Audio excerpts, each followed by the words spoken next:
Allora, oggi recensiamo un bel supporto per il ciclocomputer Garmin 530 che sta bene su una pipa corta come quella della mia mountain bike, che è 7 mm.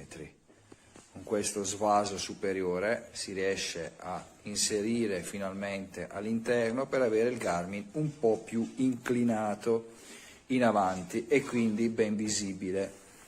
Mostriamo adesso l'inserimento. Ecco qua. La posizione quindi viene un po' più inclinata in avanti, un po' più racing, e sta veramente bene